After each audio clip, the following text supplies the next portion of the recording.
Okay. I'm your poorly edgy, sarcastic, PC, witty gamer. And I received notice from Bethesda that they've started a new season or something like that. A Fallout Shelter. So I thought I might take a look at it. The season of Viva New Vegas is here. Test your skill as Overseer in this season's new Experimental Vault. Experimental Vaults introduce a new twist and unique rewards. Seasons only last a short time. Don't miss out. So this is what I came here for. And we will see what it is like. I hope this is going to be screened. Now you have to determine the ID of your vault. Choose carefully because once you select an ID, it can't be changed. See, it tells me to select the number, but it doesn't actually let me select the number, does it? And it looks like I can't respin. I suppose I could go out and come back.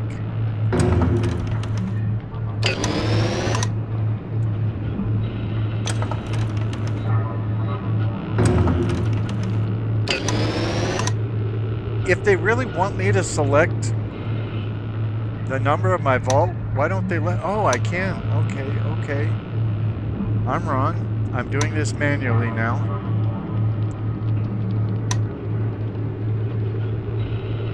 So, I really don't care, but I'll call it 722. Now, this is a secret briefing. Vault Tech engineered this experimental vault to operate precisely for the season's duration and will retire it at the end of the experiment. Congratulations, Vault Tech has selected you to be the overseer of Vault 722. Well, isn't that foolish of them? The vault keeps people safe from the dangers of the wasteland.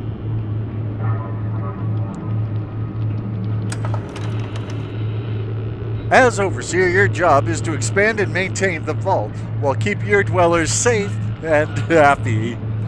Oh, happy, so happy. Each room has a special attribute it uses. Assign dwellers with the best special to make them happy and produce extra resources. Vault Tech will give you a daily rating based on your performance. Remember to keep your dwellers happy and do a great job.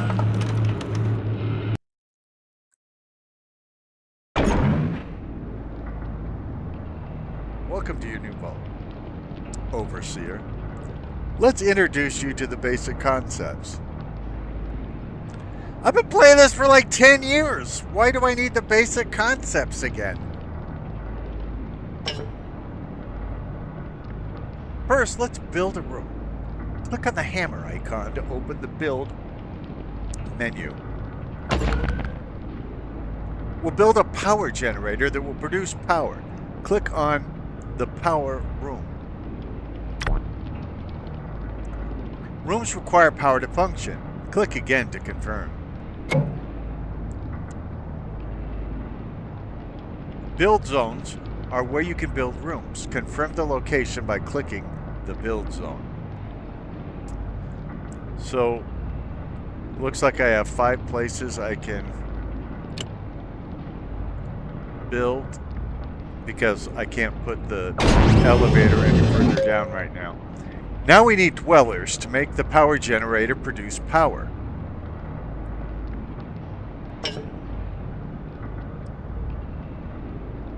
Okay, we got a white chick and a black guy. Look, new dwellers have shown up at the vault door. And he's bald, probably from the radiation. Let's look at the stats of a dweller. Click on a dweller to see their info. Can I just play the game? I've been playing it for 10 years. I know how it works. Johnny Allen. So he's 50% happy. He's level 1. Those are his special attributes. You can see the dweller's special stats. This info tells you where a dweller can be used most effectively. So he's got 5 strength, 1 perception, 1 endurance, 2 charisma, 2 intelligence, 1 agility, and 1 luck. Okay, are you happy, tutorial? Now we got 3 people. To assign a dweller, click and hold on the dweller and then drag them to a room. Try assigning this dweller to the power generator room you built. Well, that's what I was going to do hours ago when you were having me do all this other stuff. Looks like there's roaches in there, though. Now assign a second dweller to the power generator. Remember to click and hold and then drag the dweller to the room against their will.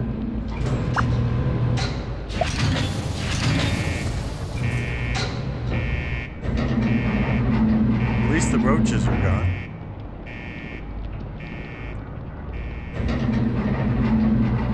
Really, the tutorial should just be about stuff that's new in this season release and all of that. Now that dwellers are working, the room will start producing resources. Double click on a room to take a closer look. If you're in dire need of extra resources, you can use the rush mode. Click the rush button to open the rush menu. Well, I can't see the rush button because you've got all this stuff in my way. There you go.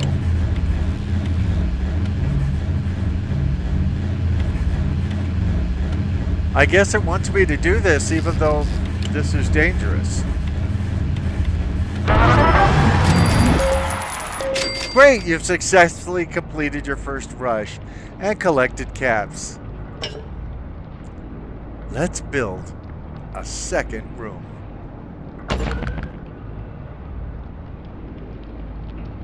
You need a diner, which will produce food. Click on the diner. Dwellers require food to keep their health up. Click again to confirm.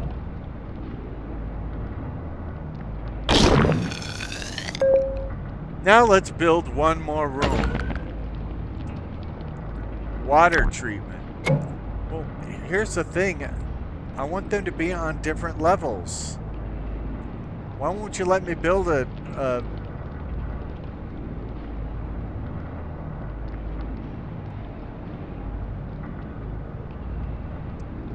This is going to be messed up.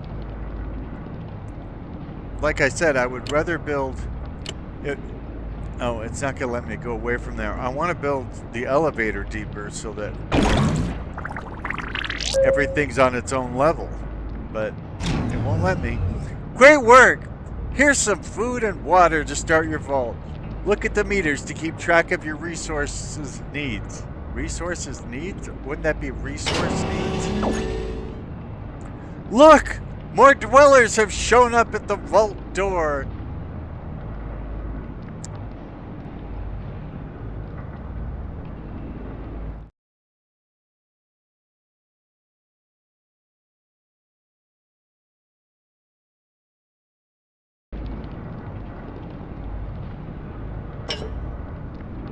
Now that you know the basic rules of the overseer role, keep expanding your vault. Just remember to keep your dwellers happy. Alive and happy. Okay, alive and happy. So, by that standard, no Grateful Dead.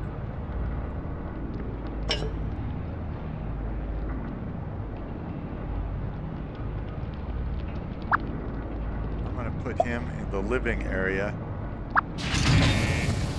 with a chick. Probably more than one chick. But we need to build a lot more stuff before we're going to have... Okay.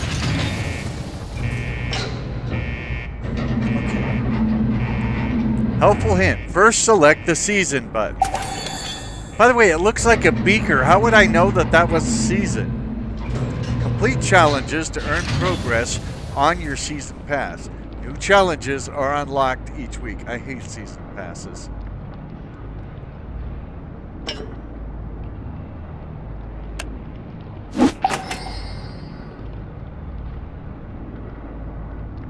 Gaining ranks in the Season Pass gives you rewards that can be claimed in each of your vaults. Upgrade the Season Pass for even better rewards. Is this, you mean like pay to win? Yep, it's pay to win. I was skeptical, by the way, when I heard they were adding season passes to a 10-year-old game.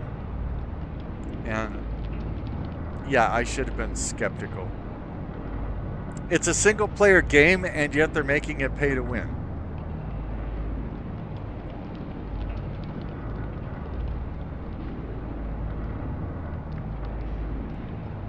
Look at that. It's a free game, and yet you can pay $100 for 1,000 Nuka-Colas and Nuka-Cola Quantums. Now select the leaderboard tab. Tap the info button to learn how to increase your vault score. I already know how to increase my vault score unless you change the rules. Complete actions in your experiment vault, that should be experimental vault, to earn points and claim rewards. Challenge your friends to see who is the best overseer. That's cute. You think I got friends. To increase your score, perform the following actions in an experimental vault. See? Down here at the bottom it says experiment vault, which is improper English. But in the actual rules there it says experimental vault. The AL at the end makes it proper English. Build a room, upgrade a room, acquire dwellers, complete a quest, perform critical hits.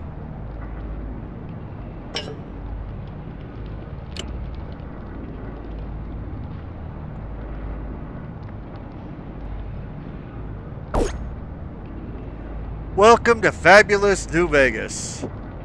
Throughout the season, you'll be able to test your luck on the lucky spin wheel and win amazing prizes. Do I ever get to like run the vault? Because that's what I came here to do. Click on the poker chip to open the lucky spin wheel. Spend a poker chip to spin the lucky spin wheel and win whatever price it lands on. Click the button to spin that wheel.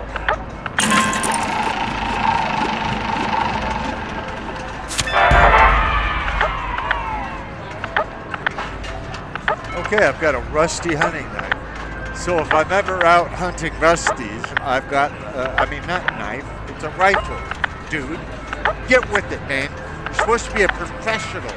There's people out here watching this video expecting you to be great. Go out there and be great. Oh, I got a rusty hunting rifle. Well, if I ever have to hunt rusties, I've certainly got the rifle for it. Even more poker chips. Earn more. Now see, I've got to learn how to read. This is terrible. Earn more poker chips by logging in each day and completing seasonal quests. The prizes change each day, so make sure to check back often for your next chance to win big. Free chip in 10 hours and 2 minutes. Now can I let these people in to the vault, because it's kind of like probably be a good idea to have them in the vault.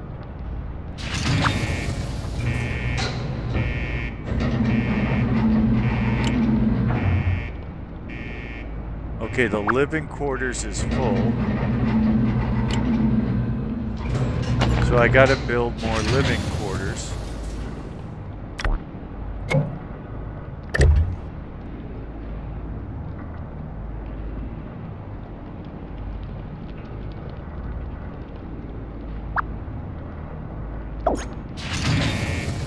Seasonal dwellers will arrive every few days.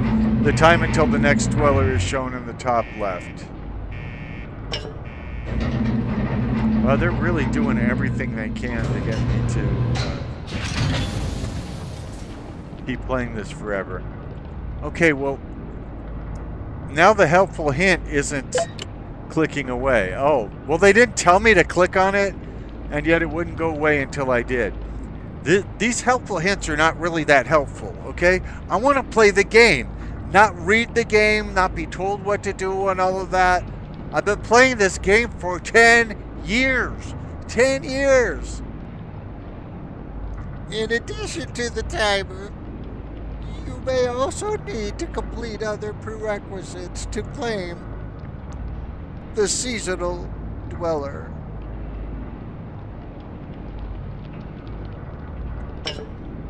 Each seasonal dweller will also unlock a new quest line. Unlock and build an overseer's office to recruit Lucy. Well, why is she showing up if I can't recruit her?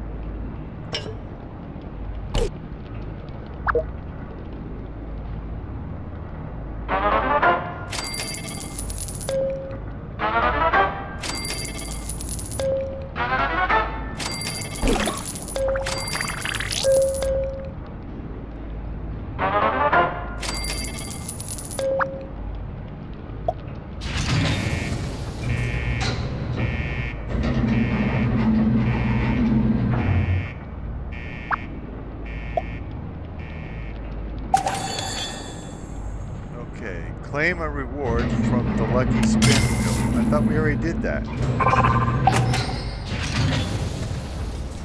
Successfully rush 8 rooms. Now the reason they want me to do that is because people get tired of not having the stuff to build, and so they just go to the pay-to-win thing. I'm sure this free game makes a lot of money for them.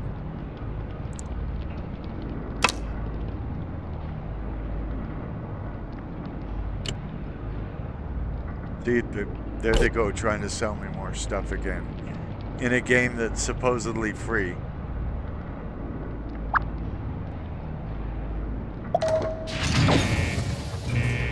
Your vault needs a steady supply of power, food, and water to run properly. If you run low on any of these resources, the bars at the top of the screen will turn red.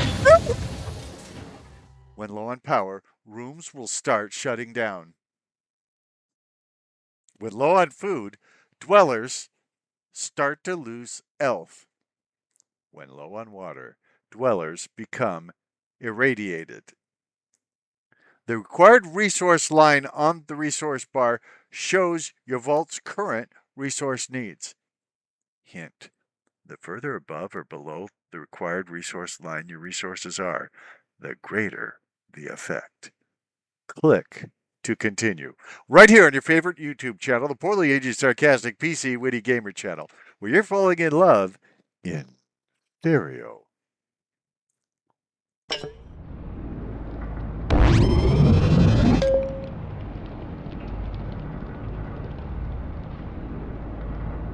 Okay.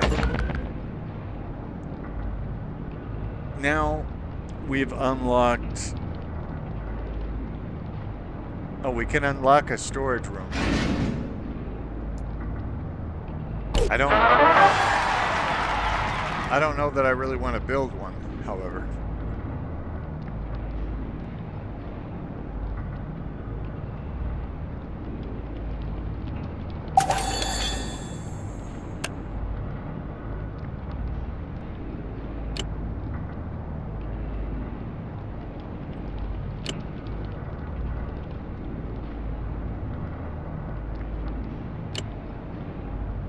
Okay, so it has that stupid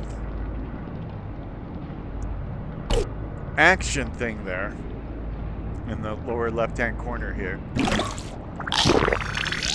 to make me think something's left undone, but the only way to do it is to spend money. And I don't want to spend money on this game. Certainly not the kind of money they want. Imagine spending $100, you know, for basically a casual game.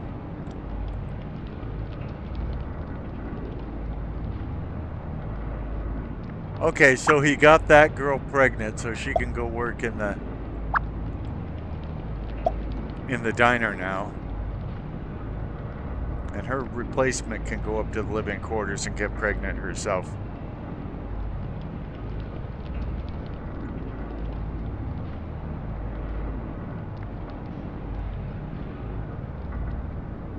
Are the stars out tonight? I don't know if it's sunny or bright. I only have eyes for you. Okay, so we're gonna need more electricity, of course, and more all of that. I don't know how much. A power generator is 125, so we can't afford that.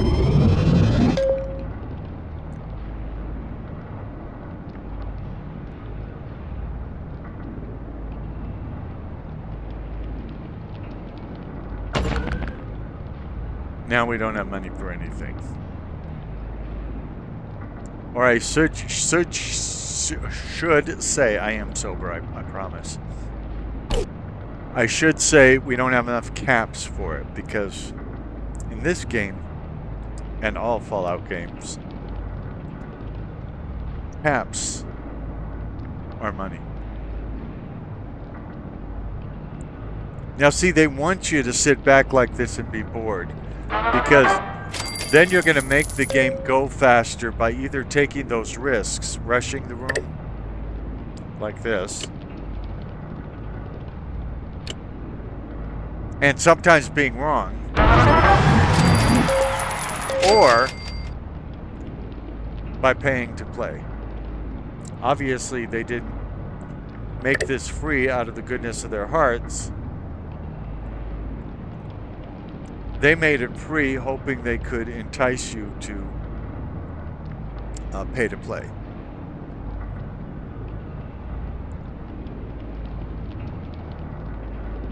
I only French fries for you.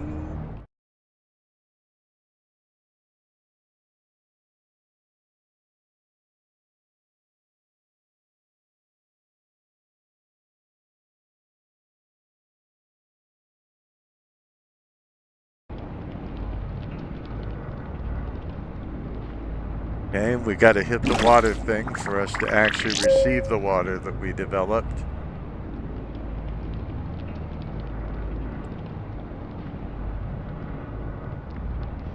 We got people just walking around. I don't know why they're just walking around. Everybody's been assigned to something, but a lot of them are not going to their assignations.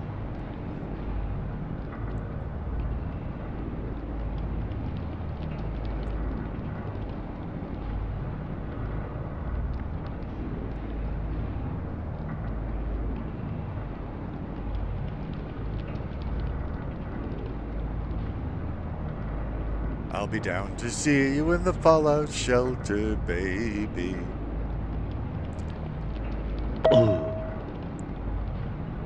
Yeah, I can't do anything about food, okay? I know you're trying to get me to pay for stuff that other people are getting for free, so it's not going to work.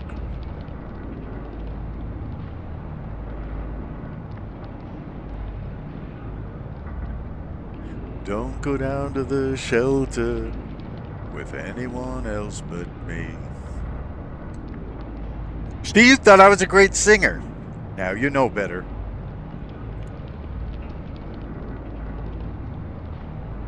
This game also continues when you're not playing it. What I mean by that is the energy, the water, all of that builds up even when you're not running the game. So when you come back, time has gone forward. Most of the pregnant women are ready to give birth. There's power to bank, and food to bank, and water to bank.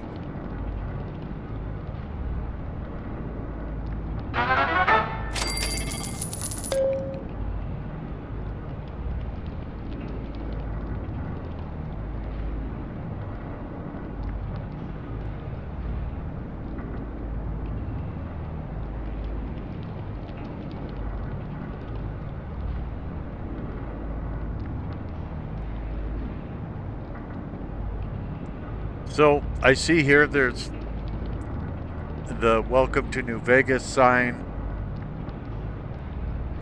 There's a crashed aircraft of some sort over here to the left. I'm just looking at the differences between the previous game and this.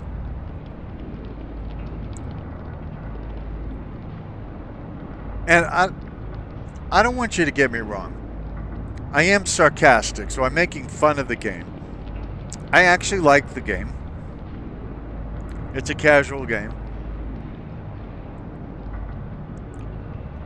But I was being honest. I don't think all that tutorial was needed since I've been running vaults for 10 years. They could have told me a little bit about the differences. You know, would you like to know about the new seasons? You know, the things that make it different from the regular base game, rather than reinventing the wheel when I already know how to place rooms. I know how to look at dweller stats.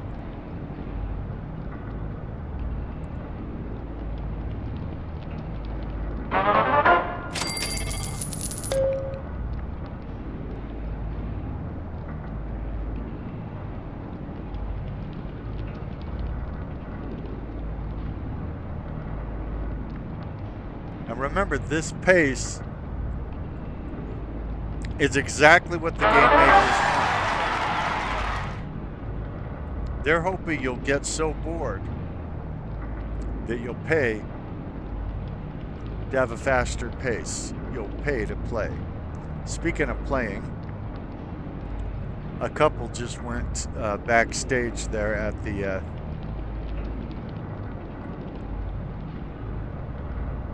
the living quarters. My guess is she's going to come out Prager's. Ah, there she is. Prager's. Now that black guy's got 3 other women he can impregnate. He sure got the toughest job in this this here shelter, doesn't he?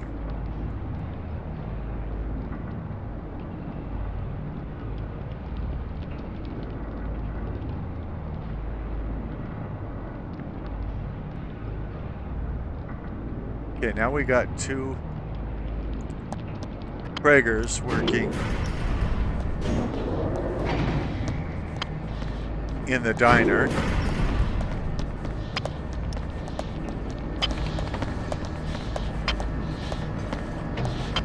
Doesn't look like they have any facilities to actually, you know, prepare food or anything. I mean, one is writing. The other one seems to be sandpapering a table. And the third one just left without eating. And another one's here.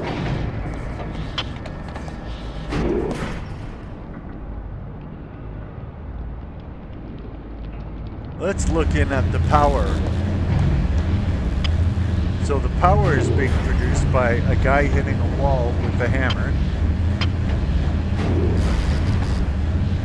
And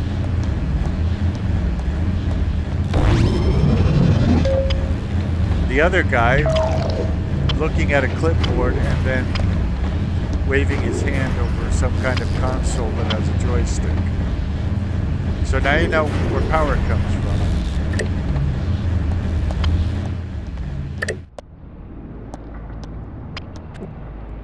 Now we'll look at water.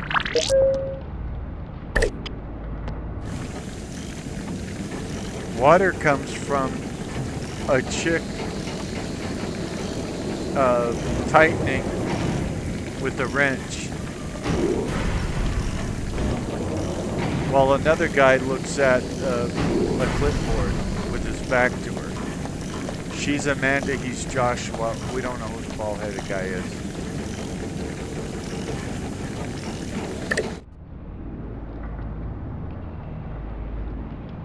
And this is the entranceway, of course. The vault door is supposed to be sealed.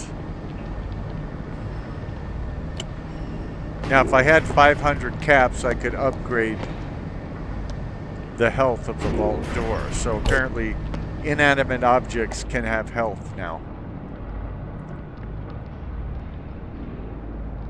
Where'd the guy go? He must... I mean, his whole job is to get women pregnant. I'm sure he didn't walk off the job. Oh, there he is. Oh, he's bald-headed.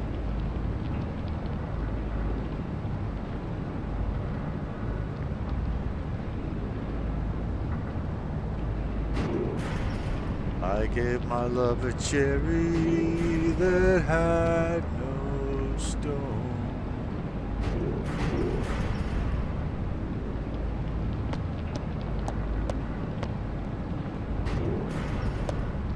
Come on, dude. You got 3 women that need impregnating. You need to get to your vault duties. Luckily, here on this G-rated, poorly aging, sarcastic PC Witty gamer channel, we have no idea where babies come from. We just know that this guy needs to be part of it. That is his assignment here in the vault. Although, here's another guy now. Now it's 2 guys and 3 women. So we just need more vault residents. We actually don't care who fathers them.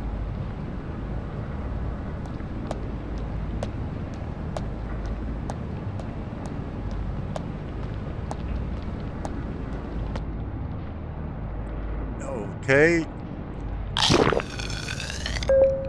Some food has been produced, not nearly enough, of course. And we don't have enough coins to build more rooms. That's why we're not building them. And we don't have enough people to run more rooms. In case you're wondering what I'm doing and why.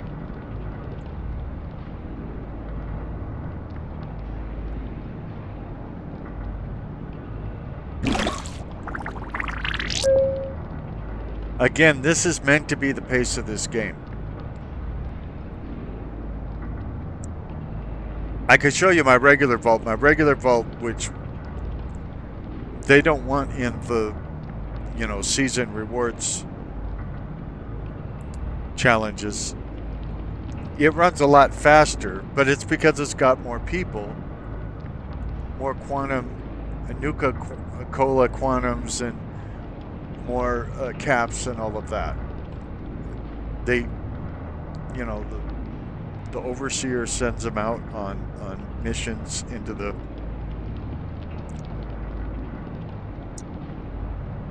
outside world. They collect things. So far, that version's a lot more exciting than this version. But again, this vault is just getting started, and I wanted to see what they had done to make this different. I really like Bethesda. My bio says I'm a Bethesda fanboy.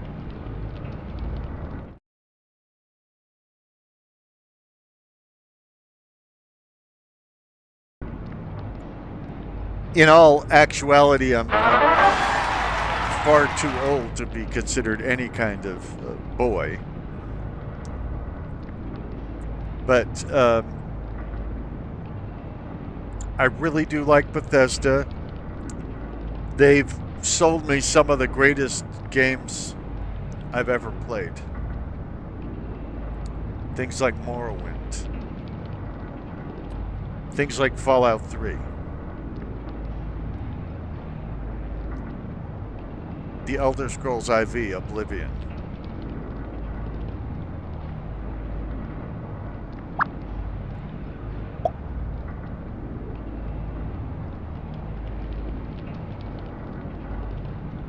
They've also frustrated me a lot. Fallout 76, I paid $80 for. And it didn't have any talking NPCs at the time. We didn't know it wouldn't have any talking NPCs. We just heard about Fallout 76 for several months, and I trusted Bethesda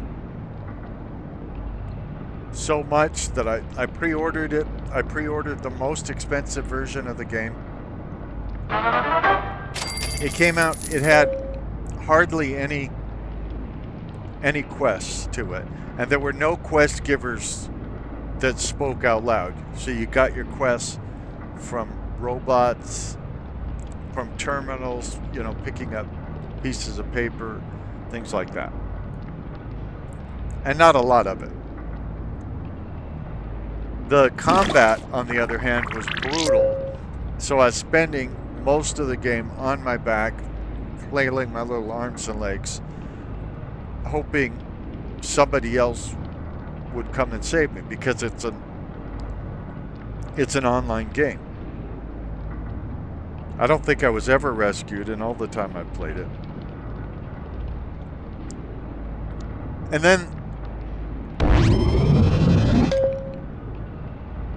they put more monetization into older games.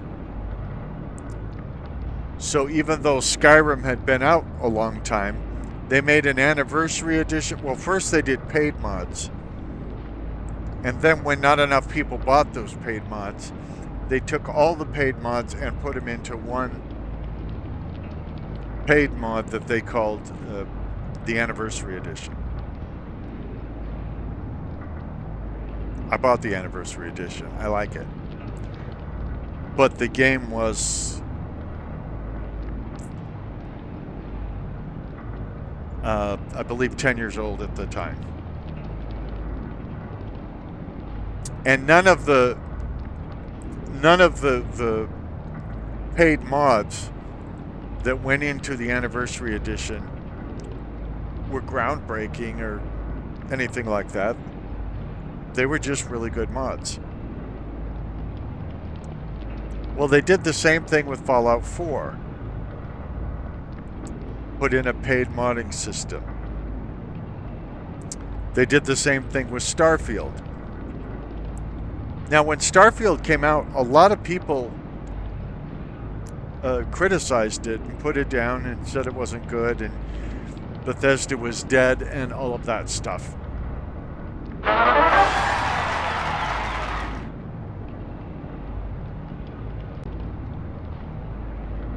I don't do reviews, but I liked Starfield.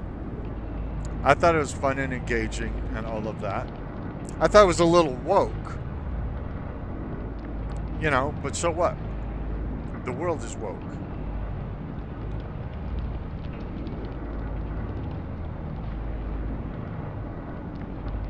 I like Starfield just fine, and I think it is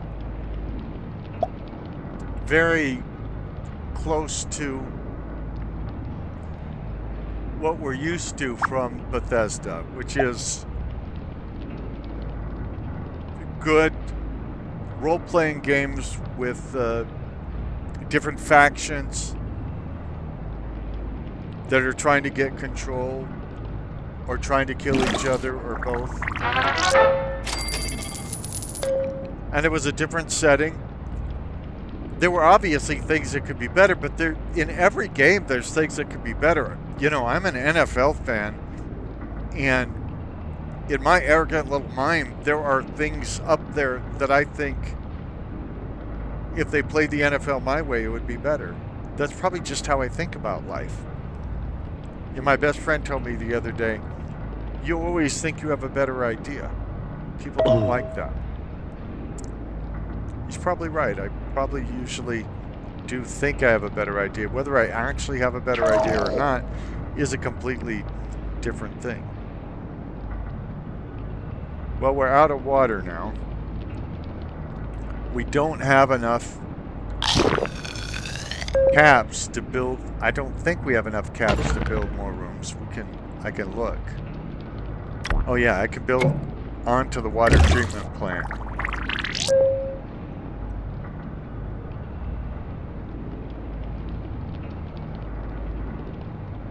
But again, they made this game to be just good enough that you'd want to keep playing it, to reel you in so that you would pay money to get better results when you played it. Which is really savvy. I mean, if they made the game awful, I'm talking about Fallout Shelter, the one I'm playing right now. If they'd made it awful, people would have just gone away from it and not played it. So it'd be a money loss for Bethesda. So they made it just good enough, and they must have thought that goodwill that they built up over years and years by making games like Fallout 3 and Morrowind and Oblivion would carry people through and make people want to stick with this game.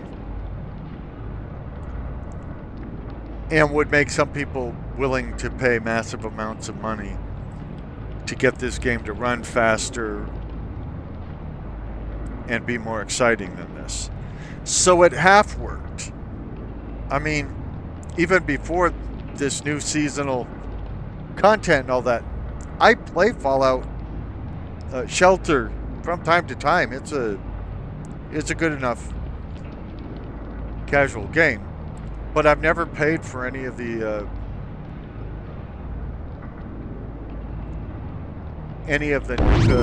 colas or any of the benefits I could get by paying for it. And the reason isn't merely because I'm cheap, although I'm not saying I'm not cheap. But the reason is it's a casual game and they have things in there that cost $100. Well, to be clear, $99.99.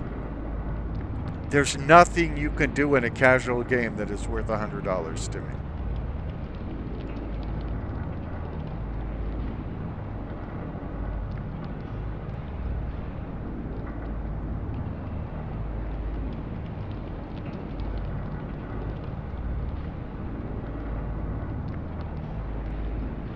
But for the most part, I still like Bethesda.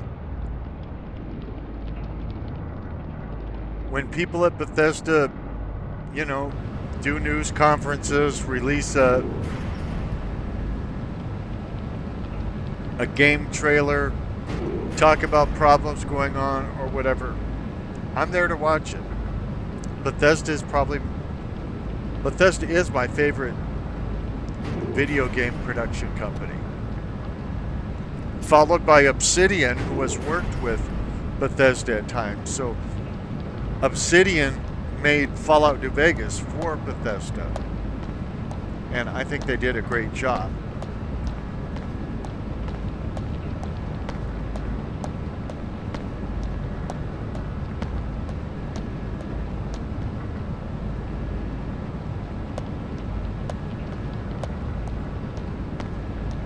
And Obsidian made Grounded 2, Avowed,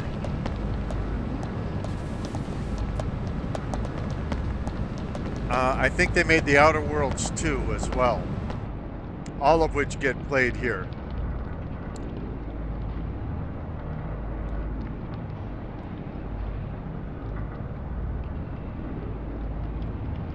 But I got to a point in Avowed where I couldn't get any further.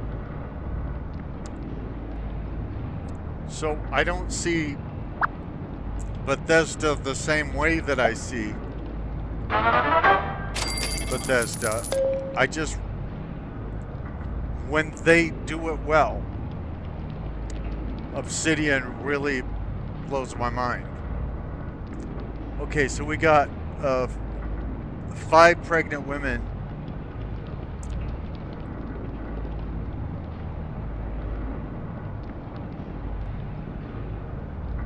and for people who don't know, babies are born, they become toddlers, adolescents, and when they grow to adulthood, they're just like any other dweller, meaning they're assigned a job, and that's one of the ways that your population grows. There's 2 ways really. When you complete quests, you make it more likely that people will show up at your door trying to get in. And if they do, you can let them in. The other way is producing them yourself. In other words, assigning vault dwellers to do whatever it takes between vault dwellers to produce offspring. And again, I'm not really sure how the whole reproduction thing works. I think there's something about a frog and a fishing rod, or I'm not sure. I don't understand human reproduction. Right here on your favorite YouTube channel, the Poorly Aging Sarcastic PC Witty Gamer channel, where you're falling in love in stereo. By the way, I've been going through some of my comments. Well, actually, I went through all of them today because there haven't been that many.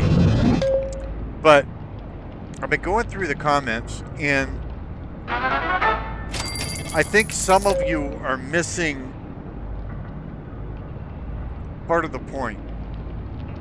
So I am the Poorly Aging Sarcastic PC Witty Gamer. And I'm not just saying that to implant it in your mind so I could build up my brand and all of that. I'm saying it because all of it's literally true. So I'm not doing the same kind of videos other gamers are doing. And I subscribe to some of those channels. But I'm poorly aging. So that should tell you that I'm giving the perspective of somebody who is older that's playing them. I'm not giving the same perspective that a teenager might give you in a gaming video, or somebody in their 20s. And I'm sarcastic. I make fun of the games. I'm doing that on purpose. I'm finding joy in the flaws that are in the games, in the mistakes. In other words, I could be upset about the mistakes, the bugs, the flaws and all of that. Or I can make the most of them, make fun of them, and have a good time. And that's what I do. So I make fun of almost everything in life. People call me sarcastic. And so I mention this because some of the comments I've read, y'all don't realize I was being sarcastic. So when I say uno, dos, tres, I don't know the next one. Yeah, that's a failed attempt at humor. I grew up in Los Angeles. I know how to count in Spanish, at least to 10. Uno, dos, tres, cuatro, cinco, seis, siete, ocho, nueve, diez. I could even do it in Ladino for you. When I do it in Ladino, by the way, for people who don't know, Ladino is an exclusively Jewish language. And it sounds so much like Spanish that Spanish speakers think that we're just speaking Spanish and mispronouncing it. So it's like cuatro, cinco, seis. Instead of seis, it's seis. Now I'm getting it wrong. But anyway, Ladino is very close to Spanish. I can count in Ladino as well. So I was being sarcastic there, and some people didn't get it. And I'm not making fun of you for not getting my humor, by the way. I'm a unique person. Not everyone's going to get all of it. And some of it's going to land badly just because I'm not good at what I do.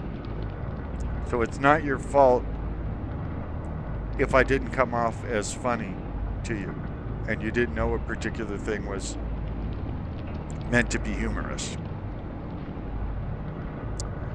So, the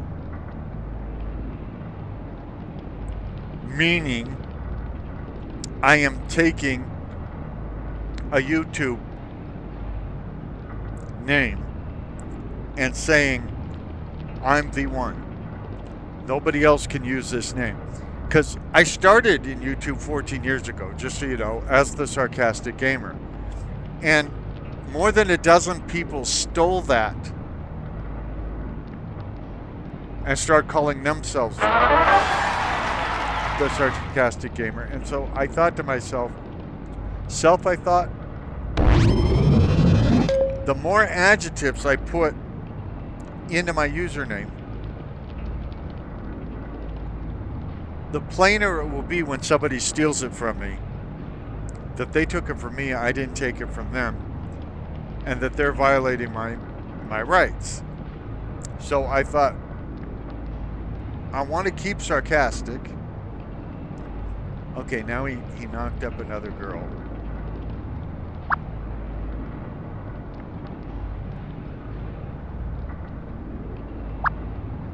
And there is another unknocked woman. So we will send her up there for his tender loving care. And now we have 3 pregs working at the diner. So I thought the longer my name was, the more adjectives I put on it, the more distinct it would be. And so I came up with the longest name that YouTube would allow. In other words, when I tried to put another adjective on there, it ran out of characters that YouTube would allow in a name. So, the poorly aging, and I think that fits. A lot of gamers are teenagers or people in their young 20s. I don't know how many senior citizens are playing video games. There's more than you think there are. But I don't know how many there are. So, the poorly aging Sarcastic, meaning I'm going to make fun of everything. I'm going to make fun of things that are flaws. I'm going to make fun of things that are not flaws. I'm going to make fun of myself. I think calling myself poorly aging is making fun of myself. However, the older I get, the less funny it becomes, because the more true it becomes. I am aging poorly. I have a tooth that pieces of it are missing because I had kidney stones. And you young'uns are sitting there thinking, what's the connection? Has he just gone mad? Has he had a stroke while he's talking to us? The connection is there's things you can buy online that are supposed to eat into kidney stones, break them up so that you can pass them out of your body painlessly. I took some of these, and one of them was so strong it actually made my teeth weaker. So pieces of my actual tooth came out. The kidney stones did not come out. It didn't work at all against kidney stones, but it did work against my teeth. And so that's one of the things I have. Now, you're much more likely to get kidney stones the older you get. So the kidney stones, which I still have after like 7 years, are reminders to me, sometimes very painful reminders, that I am indeed poorly aging.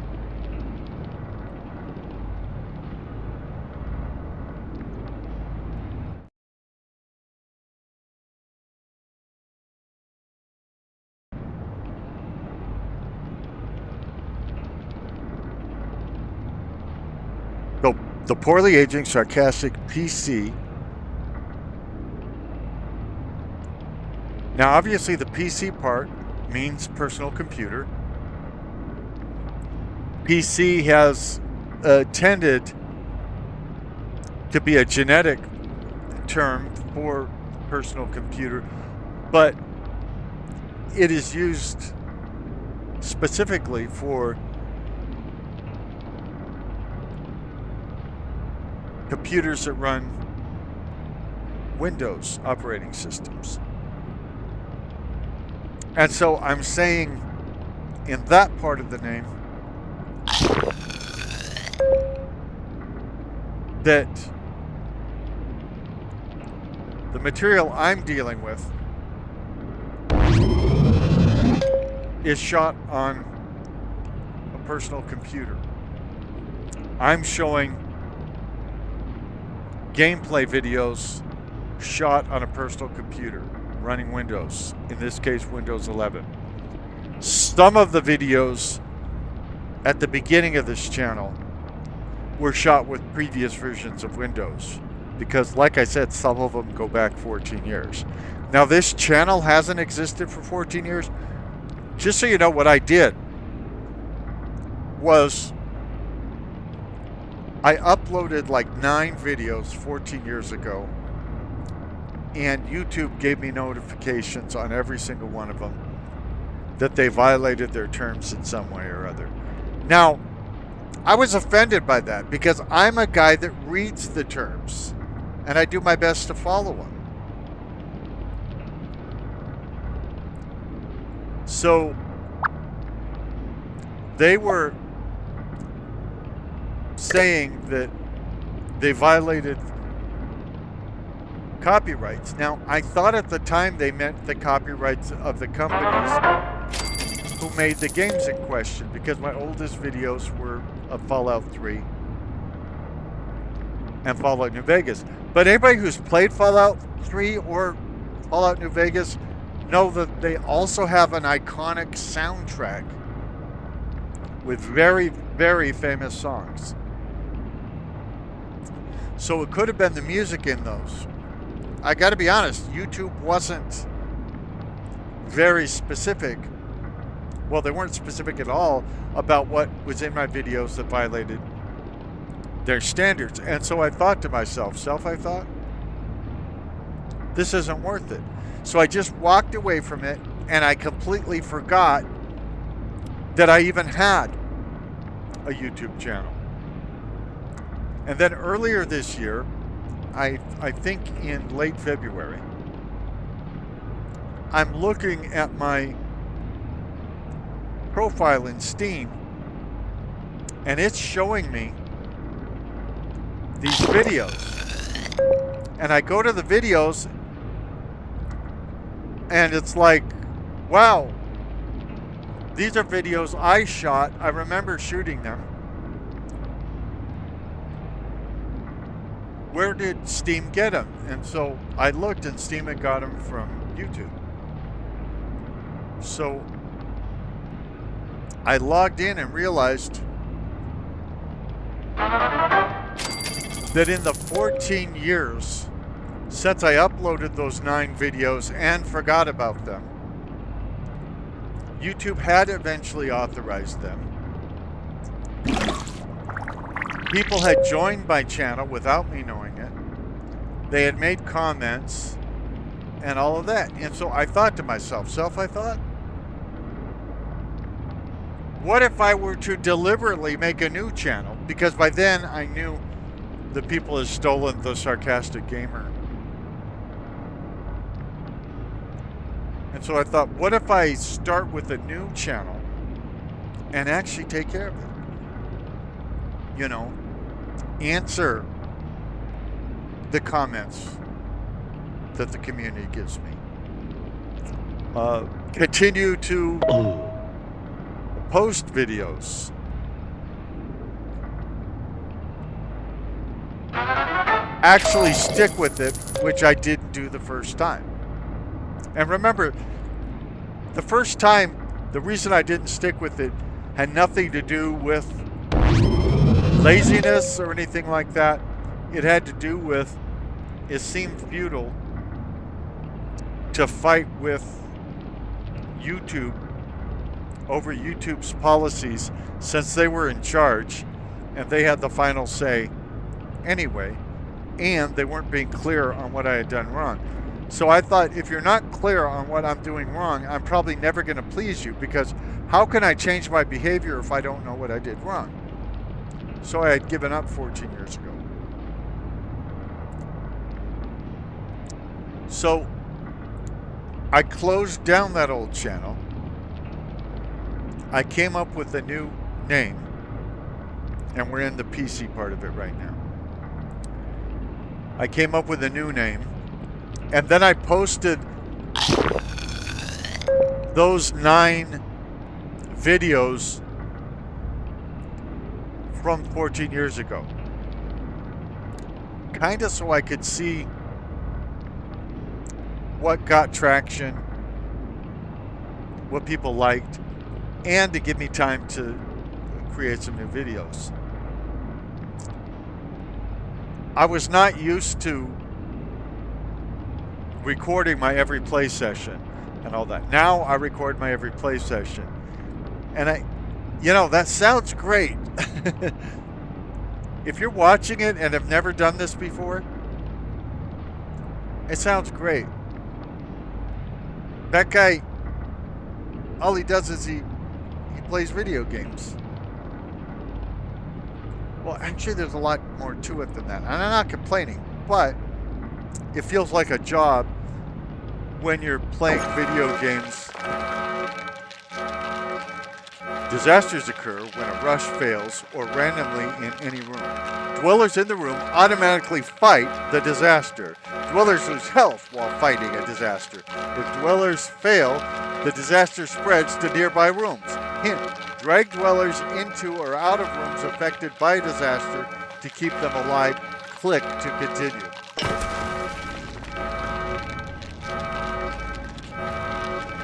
It looks like it's a rad roach infestation. Dude, are you gonna fight the rad roaches?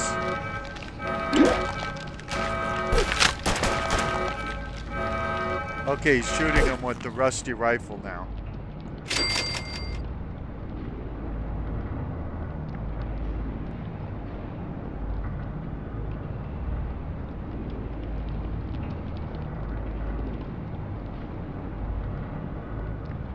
So actually, I try and think about you, the audience. What does the audience want? So it's no longer, what do I feel like playing? Very rarely is it what do I feel like playing? And then I try and think about, how does the audience want me to play? What do they want me to present? And so I shoot the videos. About half of the video I shoot is not up to my standards. Maybe because I'm just not good at this. But the soundtrack will be messed up, or the video isn't in high enough resolution. Sometimes it's my fault, sometimes it's just glitches that happen on computers. Then I edit. Now, I never wanted to edit. My preference would be to play a game for 4 hours and upload the video of it. And while YouTube says that they want longs, they also want shorts. So nowadays, I do videos, and by the way, I do them in 10 to 20 minute segments in case the computer crashes or the game crashes, because when they crash, they lose the video that they're shooting at that time. So I take precautions with that. Then afterwards, I knit all those parts back together in the right order and re-render the thing before I upload it. Then when I upload it, I decide when it should come out. I give it the title, the keywords it should have, the description it should have, the thumbnails it should have. There's strategic times for certain kinds of videos to come out. Along the way, I've watched thousands of videos about how to be successful on YouTube. Most of them disagree with each other, and a lot of the people making them have never been successful on YouTube. None of them, by the way, are done by people who are trying to be successful with a gaming channel. I've read books, published books, like in my hands books, not just ebooks, on how to do this. So after I post a video, or I have it uploading at least, which takes a while, if I think there's any value to be had by making shorts from it, I do, which requires different software to make the shorts. And to be honest, I don't like making shorts at all, but the shorts have gotten the most attention here on the Poorly Aging Sarcastic PC Witty Gamer channel. So I got a few thousand views on my longs, which I would just consider regular videos. Regular, unedited, this is how the game plays videos. Now, by the way, from the beginning, I always edited out if the game had nudity or something that I thought would be offensive to the audience. Even though these videos are not made for children, I don't put anything in them that would be offensive to a normal family, usually. Well, I don't put anything in them that would be offensive. But I wanted to show what games are really like, and some games do have cussing and violence and all of that. And so that's why I tag every single video as to not be for children. It just means it's not directed at children. Doesn't mean there's pornography in it or anything like that. There is no pornography in my videos. I'm sure I just lost half the audience by saying that. But yeah, these are family-friendly videos. They're not aimed at kids in that I don't think a kid would be entertained by seeing me play a video game or by hearing me talk about video games. Now, I could be wrong about that, but that is my guess, having once been a kid and knowing the kinds of things I talk about.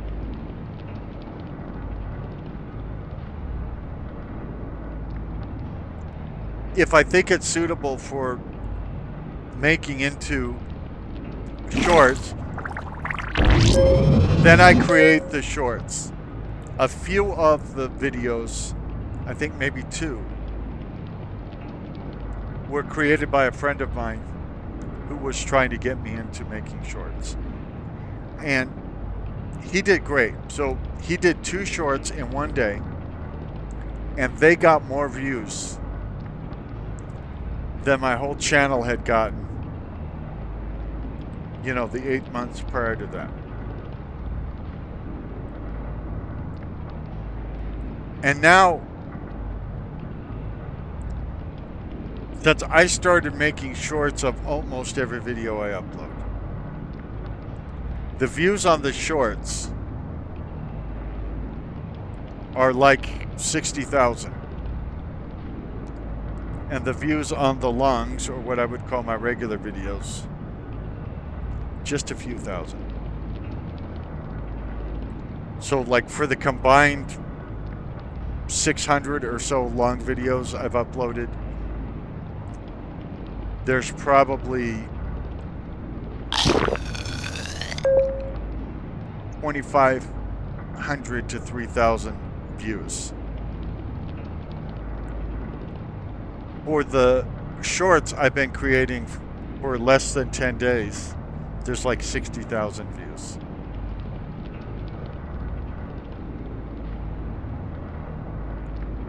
The trend at the beginning of 2025 was people were watching on their phones and they wanted shorts, and YouTube wants to put commercials in videos, and so they want longs. So YouTube encouraged us at the beginning of 2025 to do shorts and longs.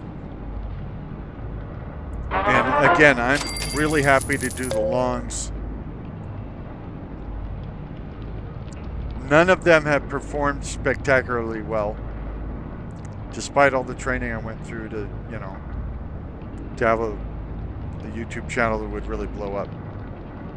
And so I'm experimenting with making shorts, and those experiments are going phenomenally well. And I'm going to continue to make longs the rest of the time I'm on YouTube.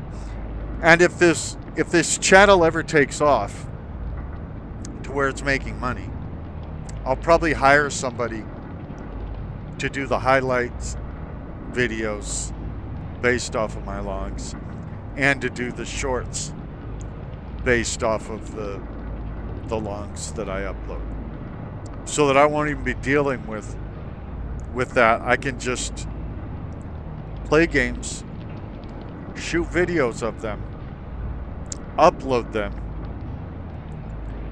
and have people who really like the channel make the medium, you know, the highlight ones, the shorts, and all of that, so that we're well-rounded. And of course, we both engage with the community.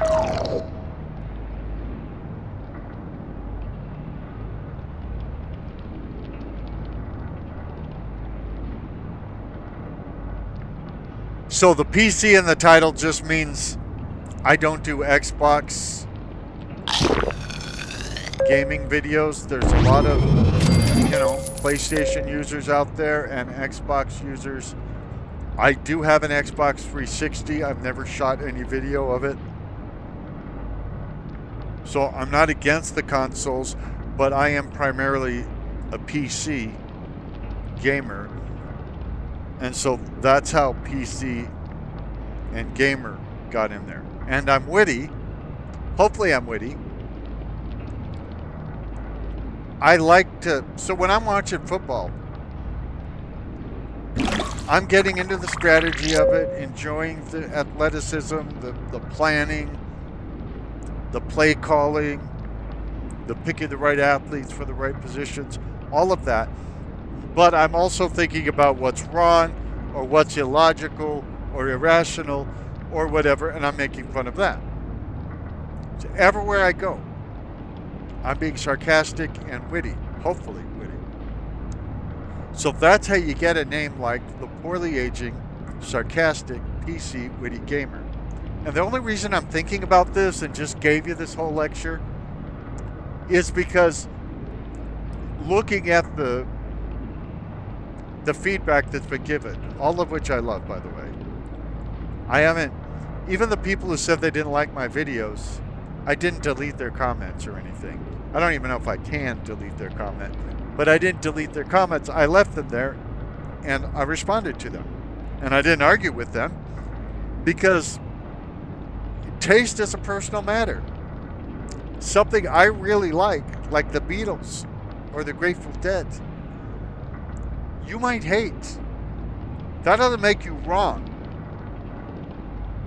It just means we're different people. Different things motivate us, different things excite us. But I did notice when I was going through the comments that had been posted that some people were not understanding that I'm sarcastic. Many of the things I do are a parody. And that's fine. It's probably not your failing that you didn't know that. I probably didn't get it across well enough.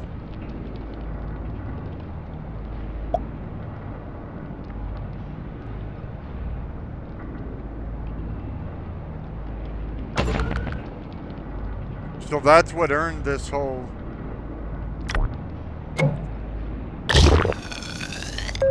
lecture, was just going over the feedback. And again, I read all your comments. If it ever gets to the point where I have 17 million subscribers, which I don't think will ever happen, I won't be able to get through all of the feedback. But right now I can, and I appreciate it. If you're spending time watching this, whether you subscribe or not, I'm very grateful. Do I want you to subscribe? Yes, I want you to subscribe. But the fact that you're here watching this is very touching to me. I personally take responsibility for trying to make this as quality as possible. I can't afford to hire a crew to make. So some of the, just so you understand what I'm talking about, some of the channels I watch, especially gaming channels, they look simple because they got one guy out front and he's the spokesperson and he's the person whose face you see. But it turns out this guy has 30 people, sometimes 50 people working for him, making those videos look and sound as good as they do, and they do look and sound great. Or there's another guy I watch, John Stossel. He's a libertarian. I've been watching him since before I knew what libertarianism was. So back in at least the 80s, it might have even been the 70s, on 2020. He's gotten 1 billion views, and he posted thanking people because he'd gotten 1 billion views on his channel. Well, yeah, he has a huge staff of people. He's a celebrity, first of all, because he was on 2020 and on Fox News and then Fox Business and all that. He's a celebrity. And he's got a big staff of researchers, editors, sound editors, special effects people, all of that stuff. I'm one guy. I've got one computer that I use for this, and that computer was overheating and shutting down the whole computer, not just crashing the desktop, but shutting down the whole computer while I was shooting these videos. So I can't afford to get the computer fixed right now. So I just do the best I can. It's one guy shooting gaming videos and trying to make it as appealing to you and as informative and entertaining as possible. The poorly aging, sarcastic, PC, witty gamer channel. And I use some things that I used to do in radio. So I used to walk into a radio booth and say, break the knob right off your radio. You're going to want to listen forever.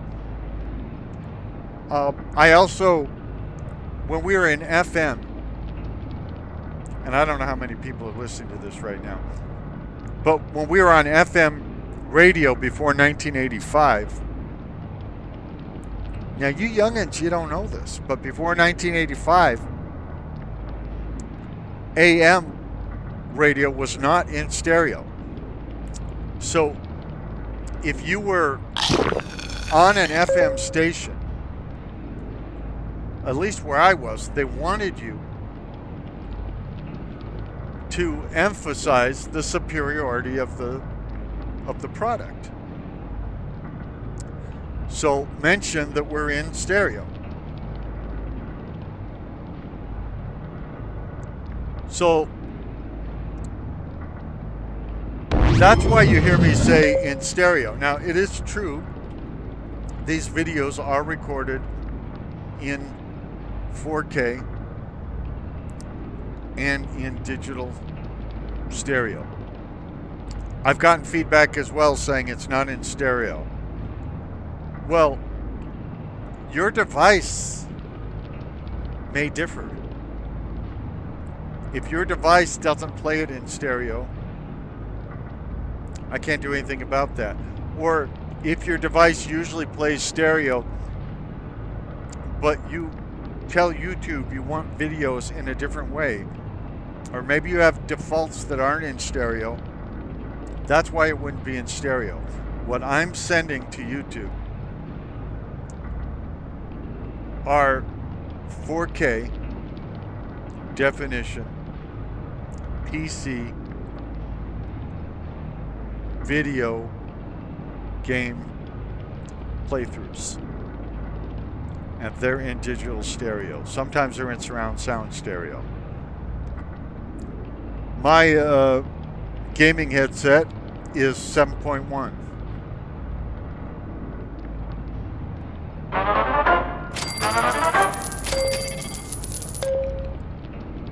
So I make an effort, believe it or not. I know some people aren't going to believe it because they've heard like an Elder Scrolls Online video where my voice wasn't clear enough. But I actually go to great lengths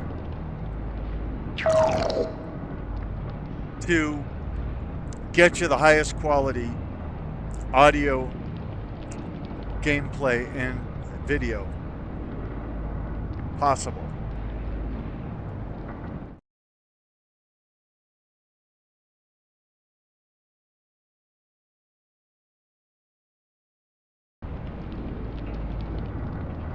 So, like I said in the comments, let me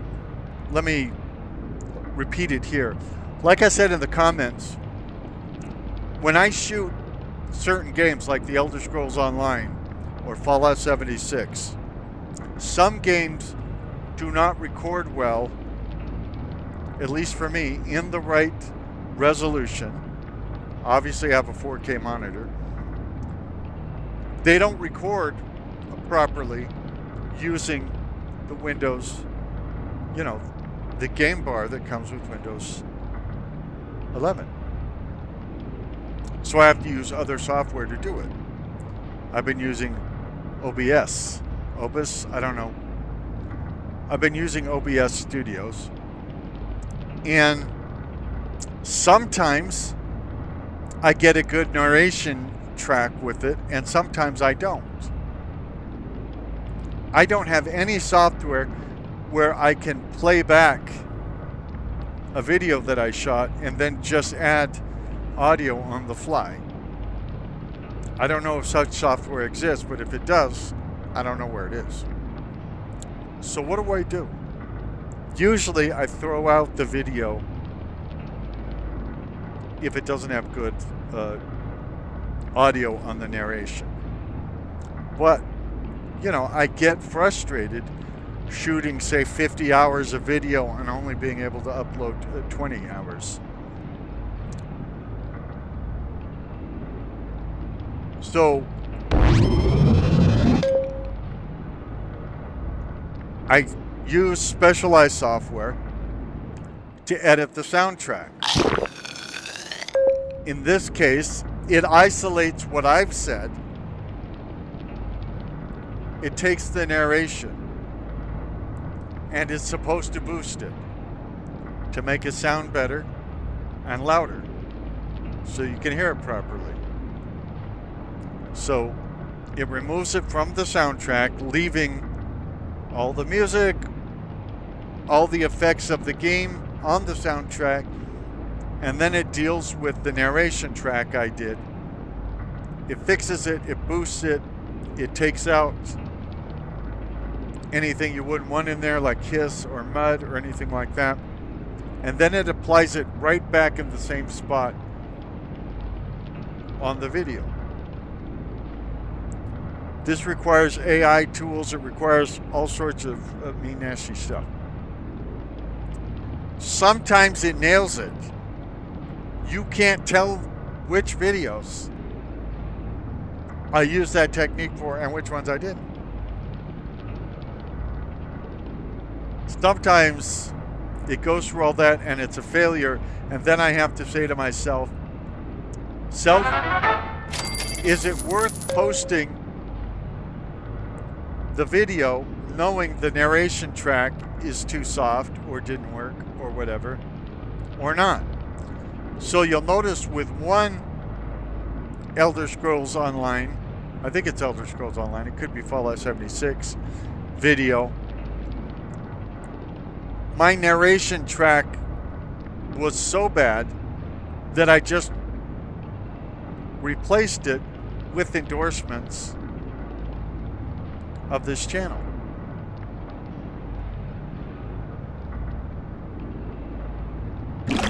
Now, what I'd like to do, and haven't done extensively enough because I'd have to take notes, is see if there's better software out there that I can record Fallout London, Fallout 76, the Elder Scrolls Online. These particular games that I'm having trouble getting with the right audio and the right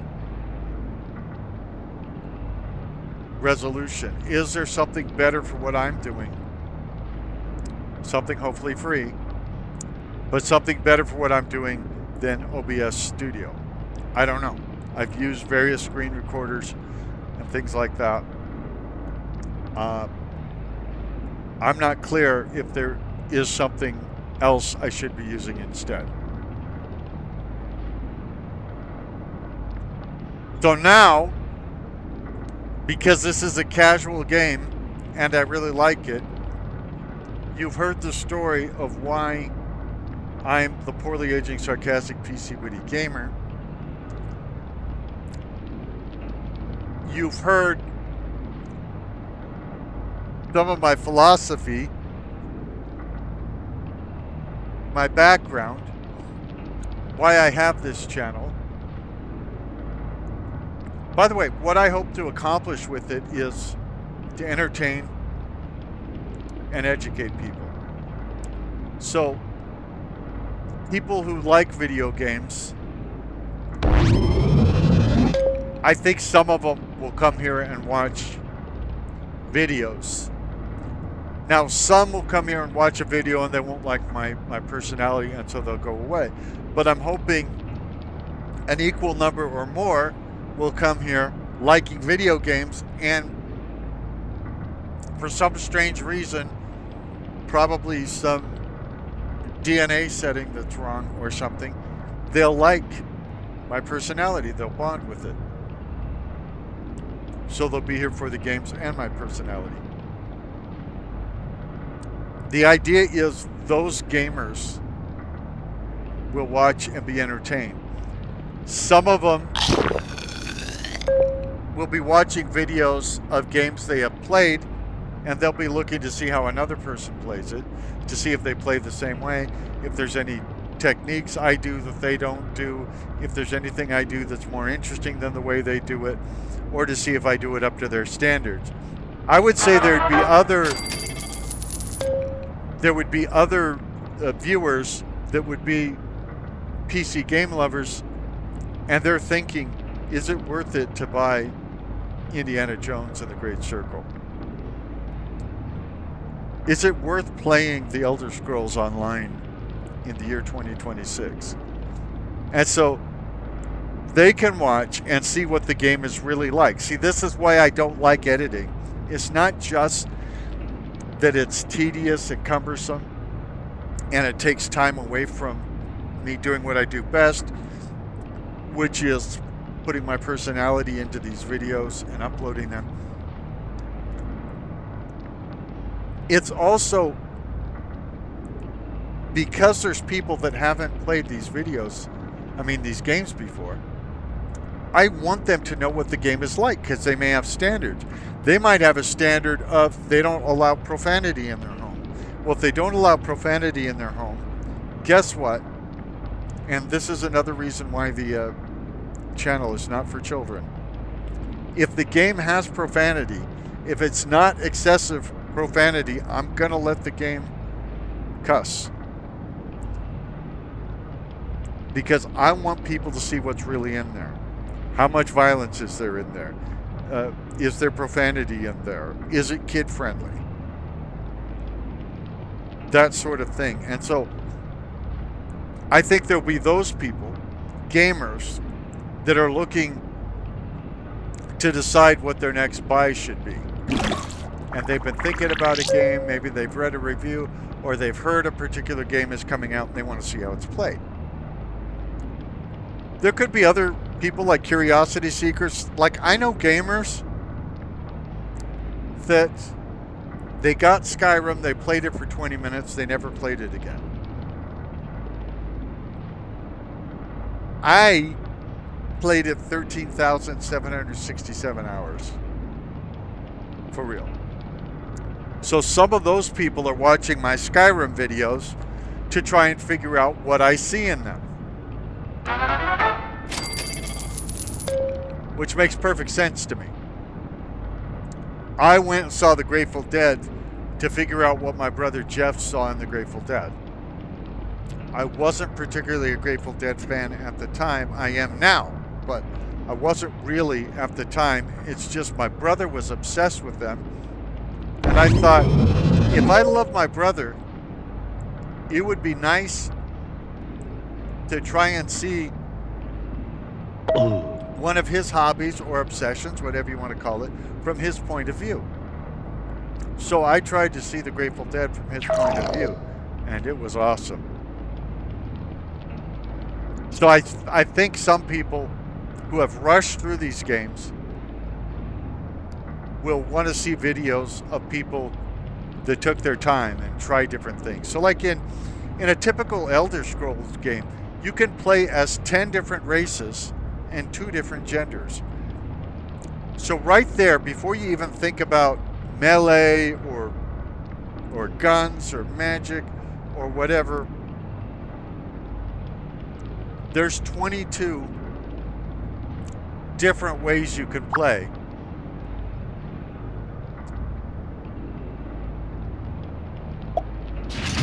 As you can see, a new guy just showed up. He's already in a Vault Dweller outfit, which is odd since he hasn't been living in the vault. I'm surprised none of these women have had babies yet. I hope that happens soon because I don't want this video to go on forever. I know you do, but I can't let it go on forever.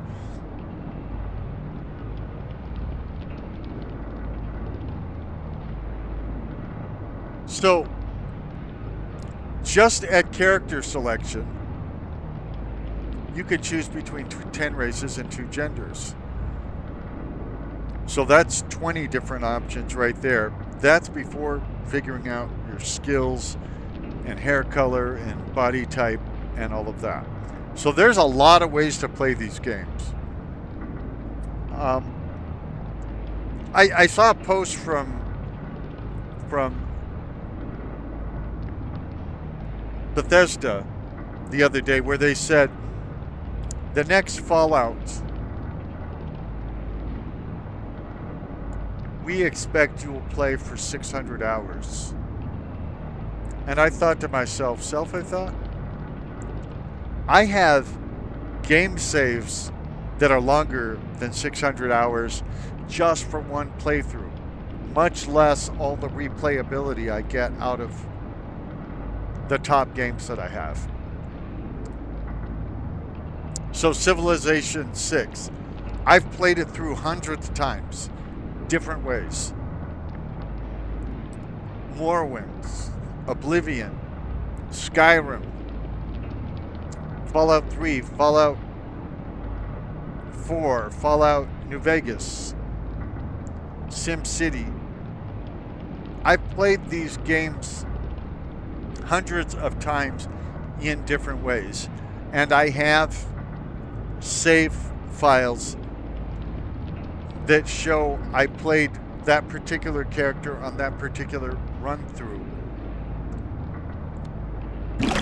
for however long I have. And in many cases with the Fallout series, I've had characters go 700 hours, 1200 hours, whatever.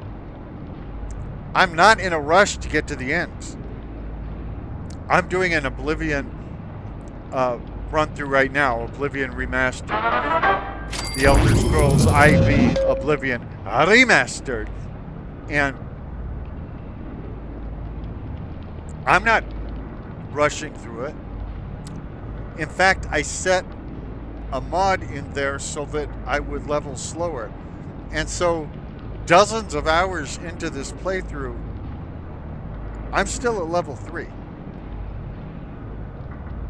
Now, I could have rushed to deliver the amulet to Jeffrey, and he would have told me about Martine. And in other words, I could have done all that, gone to the Imperial City, done the bit with Boris, all of that, gone into the sewers. I could be through the main quest by now. And believe me, I want to play the main quest. But I want to take my time. I want to join factions. I want to do all kinds of quests, go to all the different cities. So there's a thing in Oblivion where if you do a quest for each one of the Mages guilds, they'll each give you a recommendation so that you can go to the Arcane University. In the more than 7,000 hours of playing Oblivion since it came out in 2006, I have never gotten all those recommendations in the same playthrough. This time I have. It's in the Elder Scrolls IV Oblivion Remastered. And I finally got through all the Mages Guild's recommendation quests. So now I'm doing the Arcane University quests. If that were to take me 500 hours, that would be fine with me. I don't know if my audience would want to see all that 500 hours. I'm just saying, I'm not trying to rush through it to get to the end of the game to get to another one. For one thing, I don't have a lot of money, and so I can't afford every new game. I am trying to buy the games that I think will make the most impact on this channel.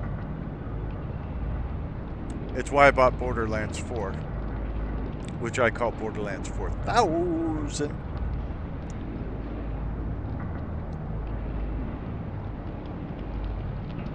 But I'm not going to buy every, AAA title that comes out just so I can play it and hopefully get more likes and views than, say, an older game would. By the way, for the longest time on this channel, my #1 video for views was one of Fallout New Vegas. Fallout New Vegas came out in 2009. So I found that for my particular audience, it's not just about getting the latest, most expensive version of a game and rushing through it and getting on to the next expensive game, which is great because, as I've talked about, I love replayability. That's basically how I tell you your game is good. So here's what I do, since you asked. And since I have time, because this is such a slow-paced game, and since probably nobody's listening, when I get a game, I typically play it on the easiest level. If I like it enough to do a replay, I'm going to make it harder to play. And if I still like it after that, I'm going to keep doing replays, which would include playing on the absolute hardest level.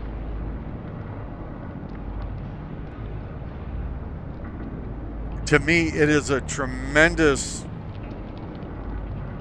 thing to play a game on the hardest level. I'm not good at it. I fumble more. And it's a terrific compliment to the game devs if I play their game on the hardest level. Because, you know, if there's 5 difficulty settings, for instance, it means it would be at least my 5th playthrough if I'm playing on the hardest level. And that's saying to them, hey, I want to play it again. I want the story again. I want to see how different decisions will affect it. And I'm willing to fight uphill to make that happen.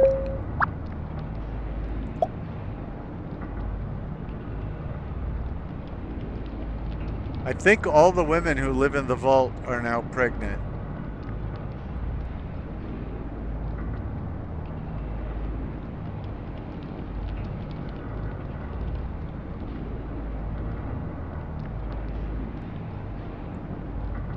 Although none of them have given birth.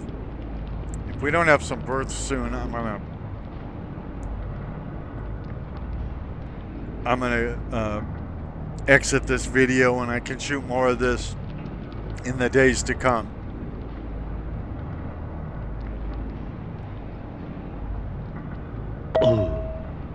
Yeah, I know we're out of food. I got 4 people working in the diner, but, you know, they're not very efficient.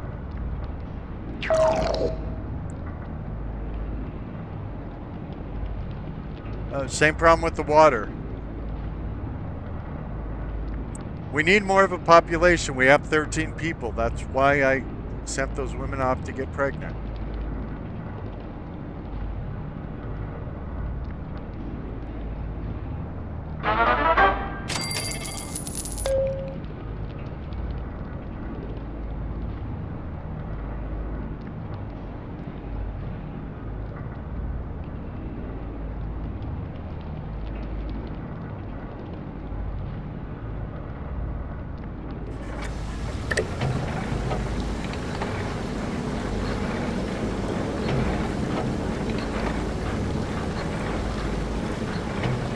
Again, they're trying to get me to do this, to rush.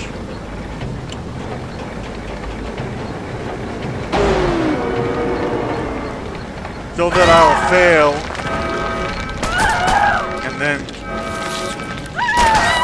want to pay to win, so I don't fail again. Guys fighting roaches with a gun.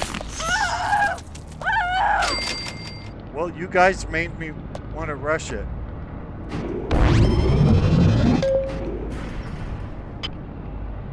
Looks like we're doing fine on electricity, but we're really wanting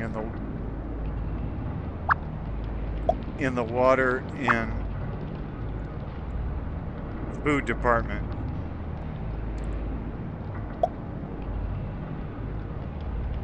I'm sending the breeders down to work water.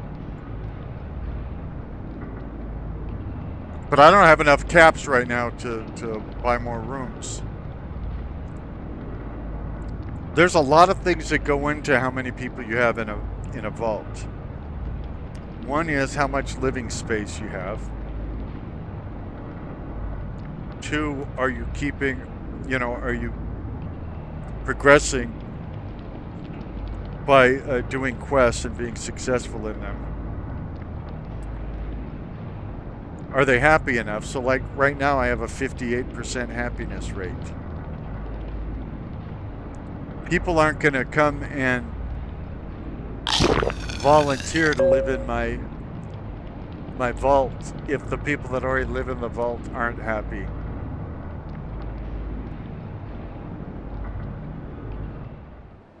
Oh, that's an NCR. I guess that's probably a vertibird that's crashed over there.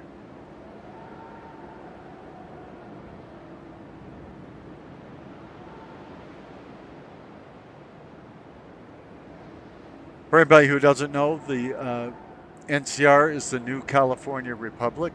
They are one of the factions in Fallout New Vegas, and I would assume they are a faction in the 2nd season of the Fallout TV series.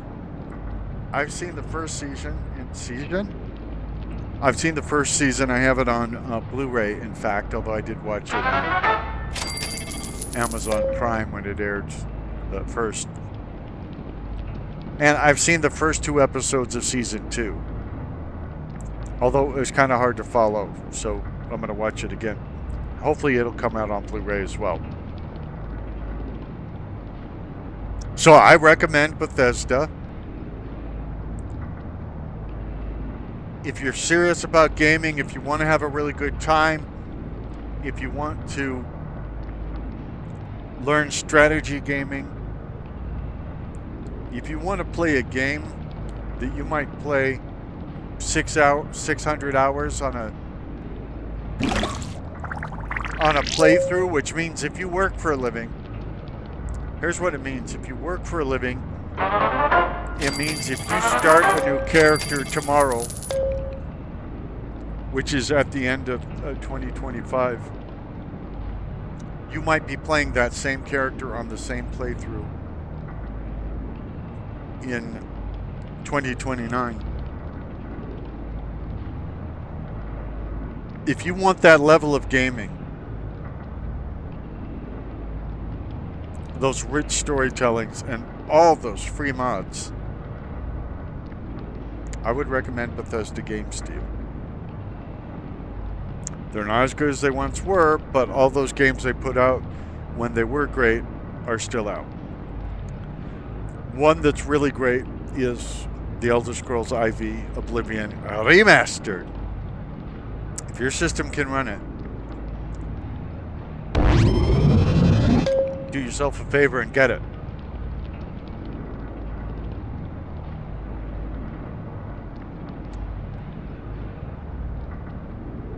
I would like to see those women give birth, but they're being very slow about it. I don't know if it's the 58% happiness rate. I don't know if it's the fact we don't have enough food or water or what it is. But I'm going to end this video now, and I'll come back to it in a few days if I remember, and hopefully I do remember. I'll come back in a few days because really I wanted to show the season better, and you know, there's not much to show in the season when not much is happening in the vault. And it's not because I'm talking that not enough is happening in the vault. That's the pace this game was made for, so that you would get anxious to see all the new stuff, and you would be willing to pay to play. Which again, you know, I don't pirate. I pay for my video games. But if a game says it's free, I'm not likely to shower money on it to be unfree. I don't know why this woman won't come work someplace else. She's no good to me up in the living quarters. Anyway, so that's going to be it. This will be my 3rd video uploaded today. I hope you enjoyed it. I am your poorly aging, sarcastic PC Witty gamer. You are watching YouTube's poorly aging, sarcastic PC Witty gamer channel, where you're falling in love in stereo. I can't tell you how excited I am to have you here. I want to thank you for viewing. Please subscribe if you're willing. It would let YouTube know you like what I'm doing here. Leave non-threatening, non-profane comments below. Share this link with other people. Watch entire playlists, whatever. But thank you. Thank you so much for being here. And you, well, you have a great day.